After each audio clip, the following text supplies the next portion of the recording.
Hi everyone. Last day we discussed the simple present tense. Today what we are going to learn is the simple forms of past and future tenses. Okay, shall we go? Yes. As I told you, today what we are going to discuss is the simple past tense. But before going to that, let me recap the lessons that we learned last day, that is the simple present tense once again.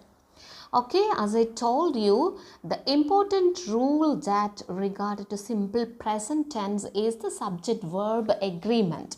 Isn't it? Okay, subject-verb agreement you have to satisfy when you use the simple present tense, and we discussed all the subjects except I and you. Okay, see, as I told you,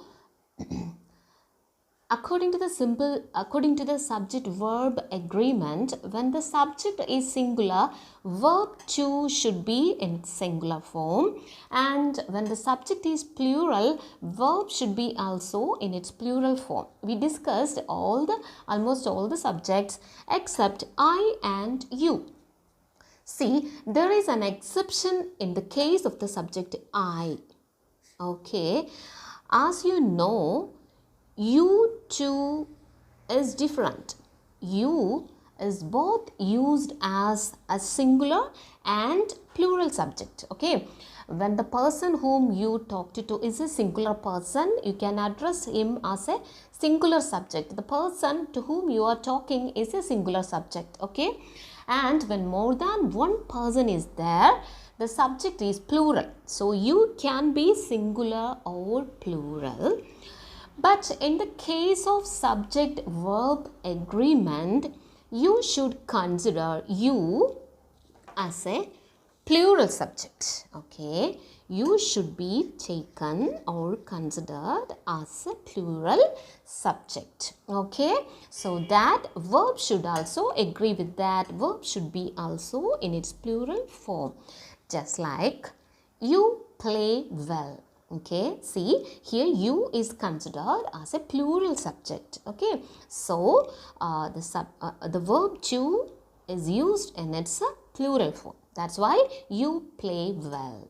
Okay, next take this example. You treat her well. You, as I told you, should be considered as a plural subject in the case of subject-verb agreement, and that's why we use the plural verb treat.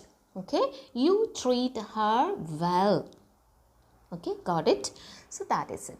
So this is an exceptional case in the case of subject-verb agreement. As I told you, the first one is in the case of the subject you.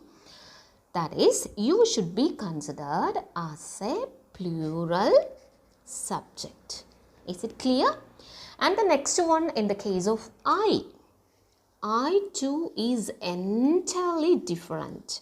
See, I is a kind of subject that won't agree with this rule, that is not ready to accept our rule, that is subject-verb agreement. I is a singular subject, and in its composition it is singular. Okay, I is a singular subject, but I will always take a plural verb.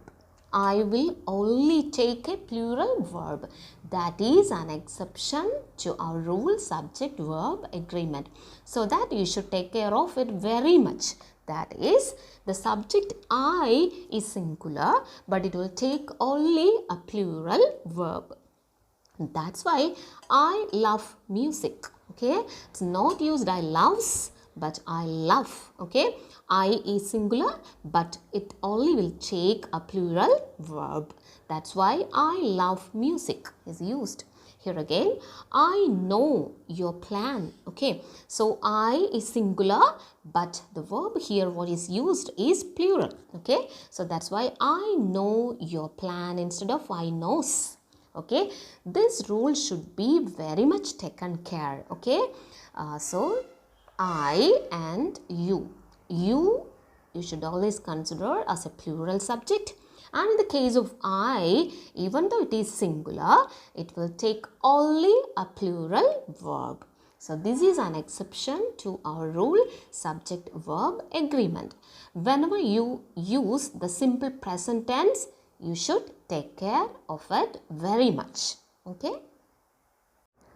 So today what we are going to discuss is the simple past tense. Where is the simple past tense used? At what context the simple past tense is used? The simple past tense is used to express an action that took place in the past time. Okay, it's used to express an action that happened in the past time. Okay, for example, I saw an elephant yesterday. Saw means the past form of the verb, V2 form of the verb. Okay, another example, who invented the television? Okay, invented means past form of the verb, V2 form of the verb. Another one, my mother took us to circus. Okay, my mother took us to a circus. Took. Take is the present form, took is the past form, that is the V2 form of the verb. Okay, so the format of simple present tense is quite simple, that is subject plus past form of the verb. That makes simple past tense. Okay, see how the simple past, how can we get the simple past form of the verb? Okay, just consider this verb, cross. Here I have written this verb, cross. How we made its past tense, that is V2 form of the verb. We made its past tense by adding ed. Okay, cross, crossed. Okay, just added ed in order to make its past tense. Okay, second one, die. Okay, die. So here we made its past tense by adding d. Since already here is an e, so we just only added d in order to make its past form. Okay, so here we used ed, here we used just only d. Another one, node. Okay, node. So here how we formed its past form?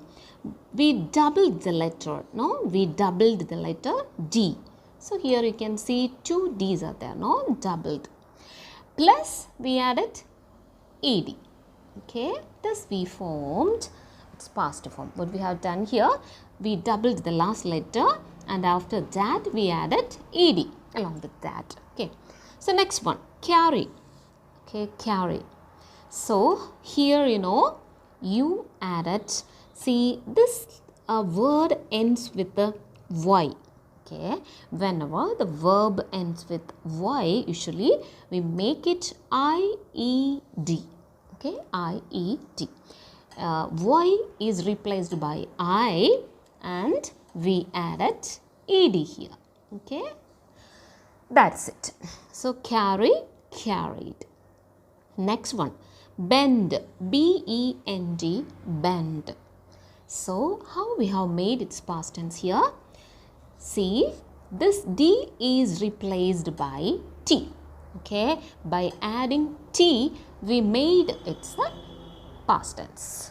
Okay, got it? So, in the first example, we have added ed.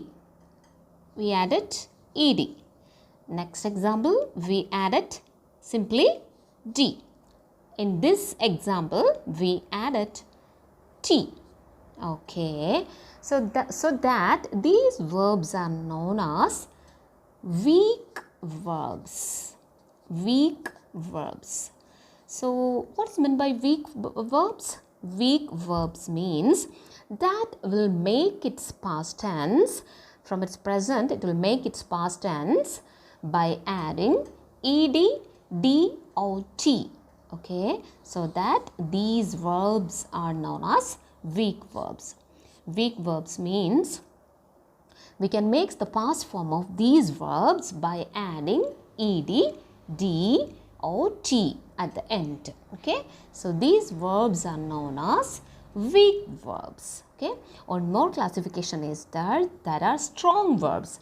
Now let's discuss what's a strong verb is. So we have already discussed that we can form the weak verbs by adding ed, d or t at the end of the verb. Okay, at the end of the present verb. You can make its past tense. We discussed that. Okay, now next what you are going to discuss is how to form the strong verbs. Okay, there are another type of verbs also. I told you that is strong verbs. Okay, now let's discuss how can we form strong verbs. Just take these examples. Okay, consider the first one, awake. Okay, the word is awake. So how you made its past tense? The past tense of awake is awoke. Okay, what change you made here from present to past? Okay, see here is a vowel a. Okay, so that a is here converted to o.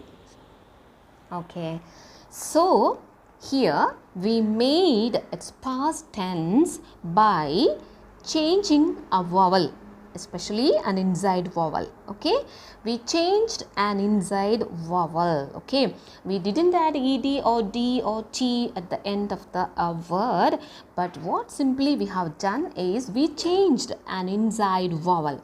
Here is a vowel a, so that is changed to o. Okay, so this we made the past form of the verb. Next, consider this one, become. See, here again there is an inside vowel, that is o. So this o we converted to a. Okay, so become is converted to became. So become is present, became is past form of the verb. Okay, so what is the necessary change that we made here is just we converted, altered, changed, the inside vowel o to a. Okay, consider this one, begin. Okay, begin. Here is also a vowel, that is I.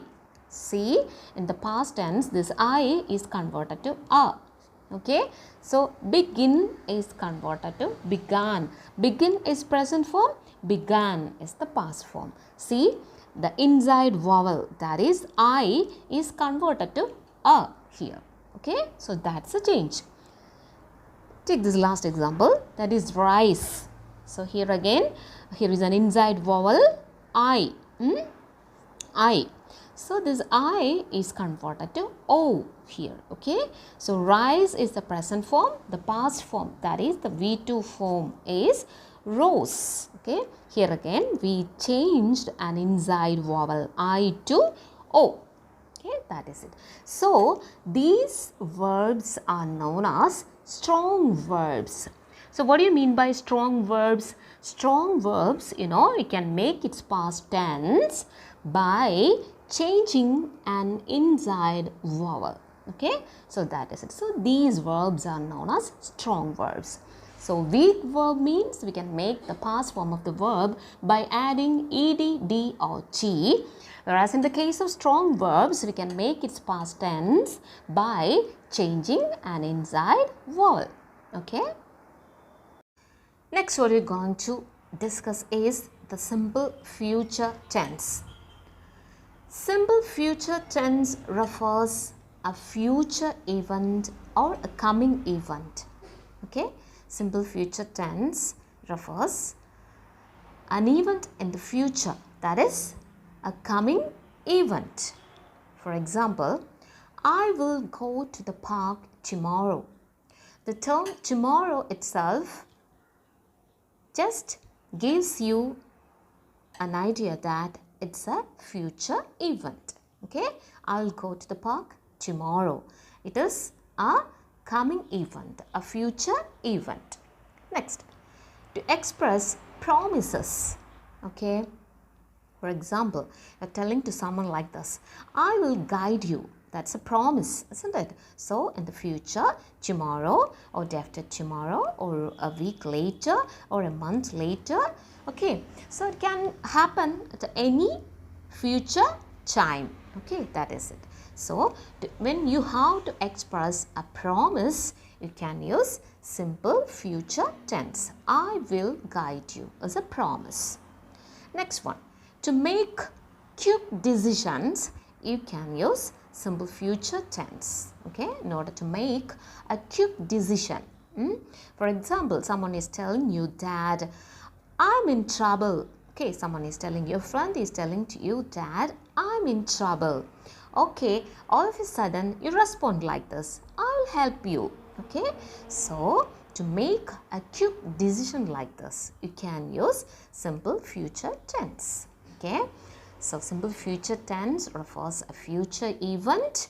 Okay, then it is used to express a promise. It can also be used to make a quick decision. At the time of making a quick decision too, you can use simple future tense. The format of simple future tense is subject plus will or shall plus the base form of the verb. That is the first form of the verb V1. Okay, subject plus will or shall plus V1. Look here, will and shall. Why these two auxiliaries are used? See, will and shall. Is there any differences between these two auxiliaries? Both these auxiliaries refers, future forms, but still then, in American English, shall is not so common. Okay, shall is very rarely used in American English.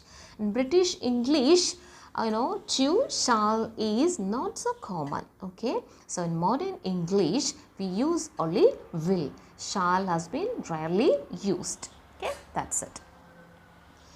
Now will and shall. Okay, so there are slight differences in it. Okay, let's see what are those differences. For example, I will meet you later. I shall meet you later. What's differences in both these sentences? In the first case, I will meet you later means I am very confident about it. I'm so certain about it. Okay, I'm so sure about it that I will meet you later. I will definitely meet you later. Okay, so that surety is there in this case, first one. I will meet you later. But in the case of this sentence, I shall meet you later means shall is not so powerful as will is. Okay, so when he says that I shall meet you later, he's not so certain about that. Okay, there are possibilities. I can meet you, or sometimes I won't be able to meet you. Okay, so that is what expressed in this sentence. Okay, so will is more powerful than shall is. Okay, that's the difference. Here it is very sure, here it is not so sure. Okay, so that is a slight difference between will and shall. And I told you that shall has been rarely used. Shall has rarely been used nowadays in modern English, I told you. But even though it has been rarely used, when we make in interrogative sentences, when we make, that is questions, the questions where I and we are subjects. Okay, in interrogative sentences where I and we are subjects, you can use shall. Okay, where shall can be used? In interrogative sentences, in questions, when we make questions with the subjects I and we, you can use shall. For example, shall I come tomorrow? Okay, shall I come tomorrow? So this is a question and the subject is I. Okay, so there you can use shall. Okay, here in this question, shall we meet you there? This is a question, interrogative sentence, and here too the subject is we. Okay, this is a question and the subject is we. So there also you can use shall. So in this context, shall is appropriate where when you make some questions with the subjects I and we, you can use shall. Shall is up there. Okay, so that is it. Okay, A simple future tense can be also used in another way. That is, it can be also used in the going to form. Okay, simple present tense can also be talked about by using the going to form. How is it? Let's see the examples. The dancer is going to give a performance today. The dancer is going to give a performance today means the dancer will give a performance today. It is actually simple future. Okay, so simple future tense also can be used in the going to form instead of will. Okay, instead of the form below shall, you can also refer it by using going to. That's why the dancer is going to. Okay, the dancer is going to give a performance today means the dancer will give a performance today, future reference. Okay, same like that, this example. We are going to make a snowman when it snows. Okay, we are going to make a snowman means we will make a snowman when it snows. Okay, when it snows means it's in the future only. Okay, so the reference is to future. Okay, but its format is different. We didn't use will here. We will make. Instead of that, we used going to form. Okay, this one, I'm going to meet my friend tomorrow. Okay, see, going to. Tomorrow itself gives you a future reference, isn't it? Yes, but instead of will or shall, what we have used here is going to. Okay, I'm going to meet my friend tomorrow means I will meet my friend tomorrow. So instead of the simple future tense will or shall, we used going to. Okay, so simple future tense can also be referred by using this going to form. Okay, I'm sure the lessons that we have learned today is very clear and convincing to all of you. Okay, we will meet with another lesson next day. Till then, bye-bye.